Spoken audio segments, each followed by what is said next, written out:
My mother didn't beg me to come home to Aspen for a family reunion. She lured me here to sign my own life away.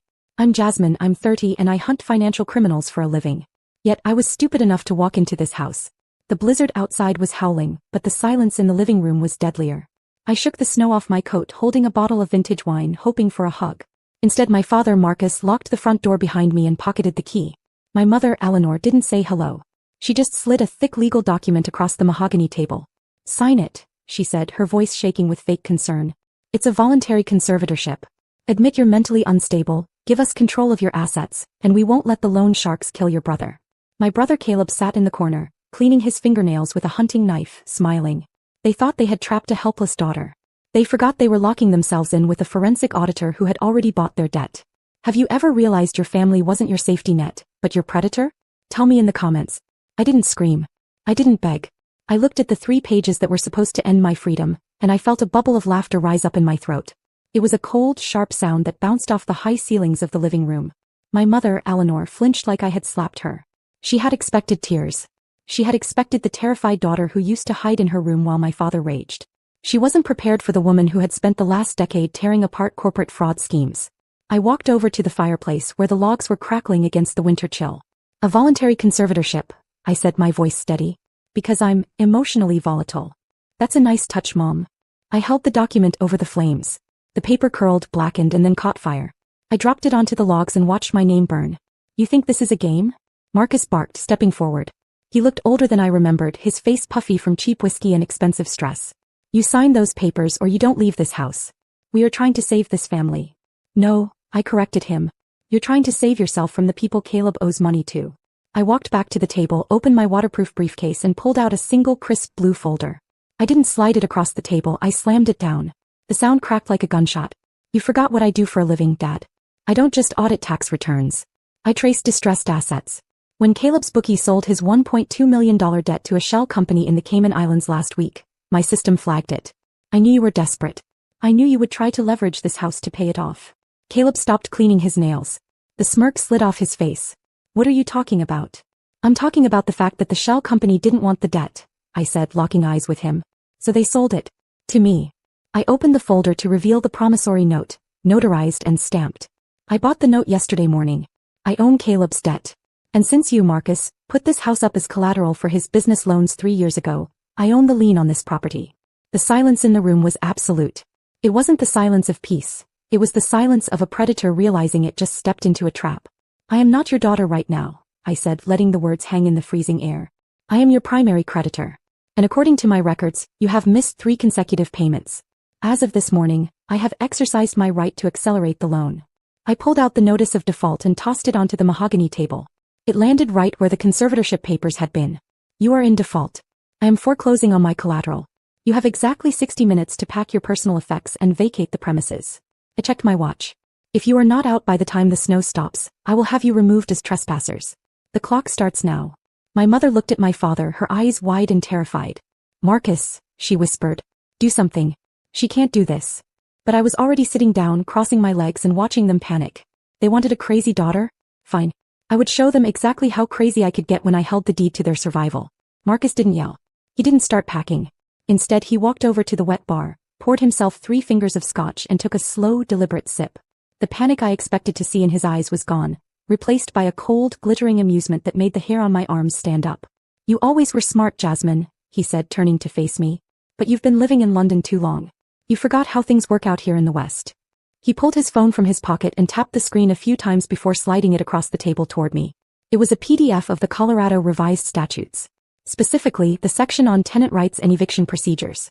"You own the debt. Congratulations. You're the bank," Marcus said, his voice dropping to a dangerous purr. "But we are legal residents. We have established tenancy. Do you know what that means, sweetheart? It means you can't just throw us out into a blizzard because you feel like it. You have to give us 30 days written notice. Then you have to file for a court hearing. Then you have to wait for the sheriff to schedule an eviction." He leaned over the table, the smell of expensive scotch and cheap cologne drifting toward me. "That takes time. Usually about 3 months in this county. And do you know what I'm going to do during those 3 months?" I stayed silent, my hand resting near my briefcase.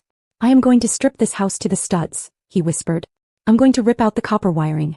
I'm going to pour concrete down the plumbing. I'm going to sell every fixture, every appliance, every piece of molding that isn't nailed down. By the time the sheriff finally knocks on that door, your collateral will be a hollow shell worth less than the dirt it sits on. My stomach tightened. He was right.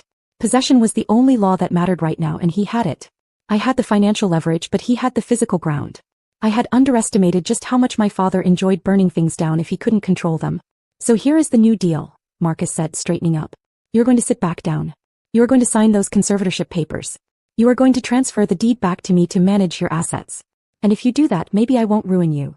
And if I leave? I asked, standing up. Marcus didn't answer. He just nodded at Caleb. My brother moved with a speed I hadn't expected. He lunged for the front door, but he didn't open it. He slammed the heavy deadbolt home and turned the privacy lock. Then he pocketed the key and leaned against the wood, crossing his arms. The knife was still in his hand, idly tapping against his thigh. You're not leaving, Caleb said, his grin returning. Roads are closed, sis. Blizzard conditions. It wouldn't be safe. Eleanor stood up, wiping her fake tears. She moved to the landline on the kitchen counter, her hand hovering over the receiver. We're just worried about you, Jasmine, she said, her voice dripping with that sick, sweet poison. You seem so unstable.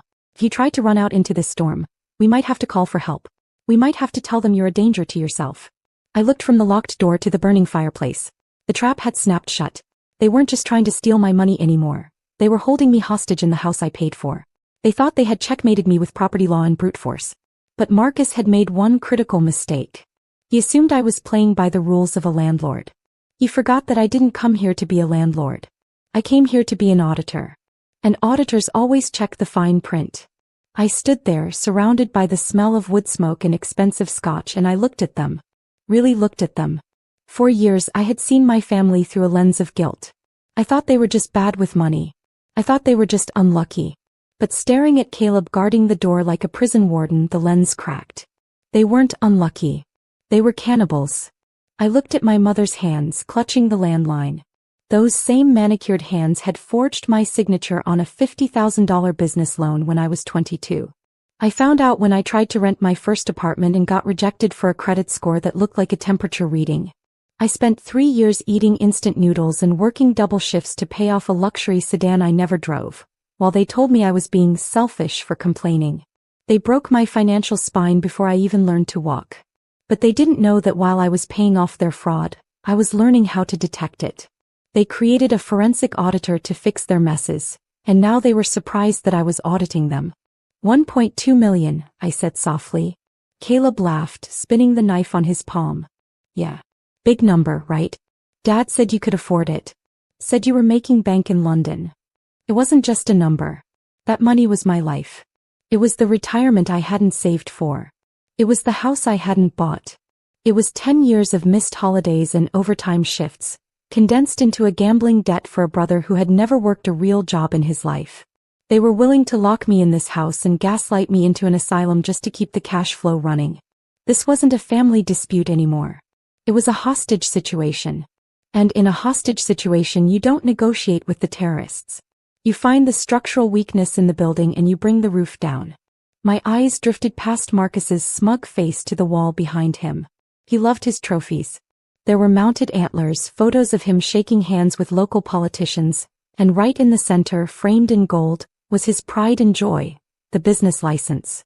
Marcus had always been obsessed with tax write-offs. He bragged about it constantly. Why pay the government when you can pay yourself? I squinted at the framed document. Peak Altitude Hospitality, LC. The gears in my head clicked into place. The adrenaline that had been making my hands shake suddenly turned cold and sharp. Marcus was right about tenant law. Tenants have rights. Tenants need eviction notices.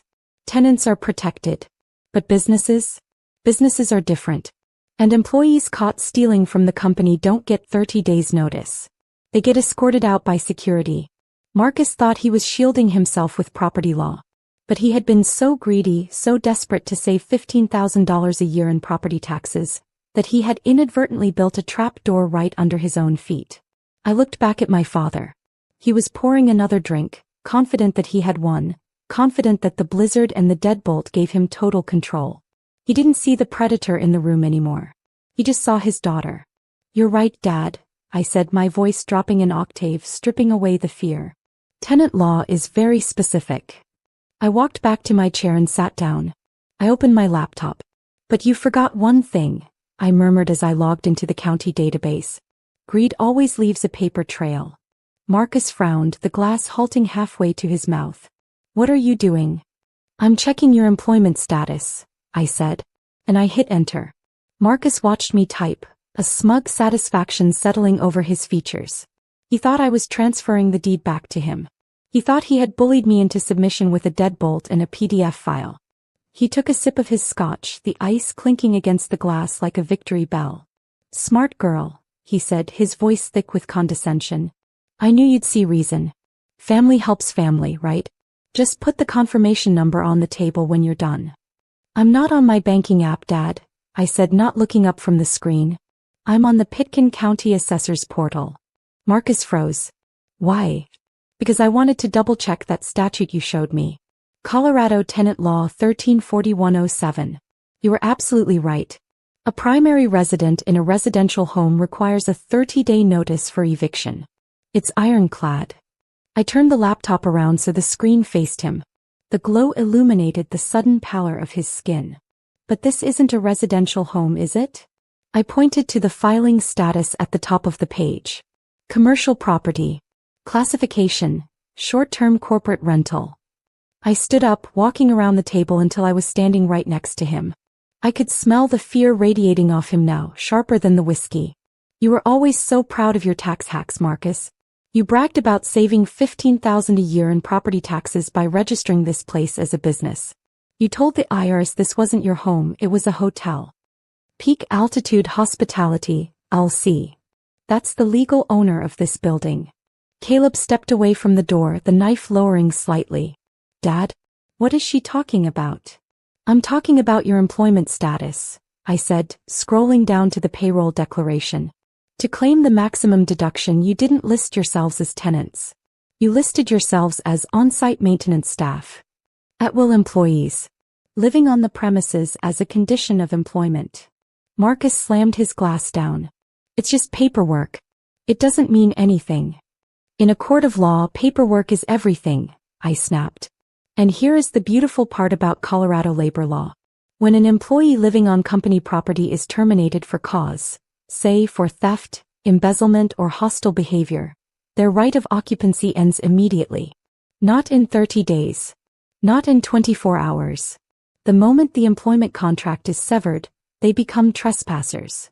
I reached into my briefcase and pulled out 3 pre-typed letters. I had prepared them for a different scenario, but they worked perfectly now. I signed them with a flourish.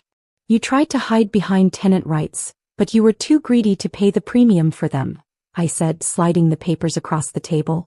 You want it to be a business? Fine. I am the majority shareholder of the debt that owns this company. And as of this moment, your employment is terminated effective immediately. I looked Marcus dead in the eye. You're fired. Get off my property. The silence that followed was heavy, suffocating. The wind howled outside, but inside the air was sucked out of the room. Marcus looked at the papers, then at the locked door, then at me. His legal shield had just evaporated. He wasn't a protected tenant anymore. He was a disgruntled ex-employee refusing to leave a corporate facility. You can't do this, Eleanor whispered, her voice trembling. It's a blizzard. We'll freeze. Then you should have thought about that before you tried to lock me in here and steal my life, I said coldly. You have 10 minutes to pack a bag. If you're not out, I call the sheriff. And unlike you, I have the deed, the tax records, and the termination notice to prove I belong here. I thought I had one. I thought the logic, the law, and the sheer absurdity of their own greed trapping them would force them to surrender. I thought they would fold. But I made the classic mistake of a rational person fighting irrational people. I assumed they wanted to survive. I didn't realize that for a narcissist like my mother, survival was secondary to control. If she couldn't control me, she would destroy me. Even if it meant burning the whole world down with us. Marcus looked at Eleanor.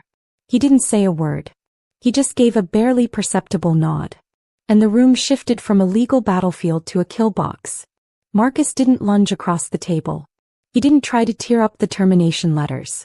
He just looked at them, and for a second I saw the calculation behind his eyes. The math had changed. He couldn't win legally. He couldn't win financially. So he decided to flip the board. A slight tilt of his head, barely noticeable, was all it took.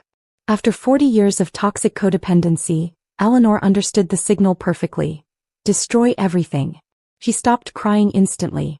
The shaking victim vanished, replaced by a cold, focused calm.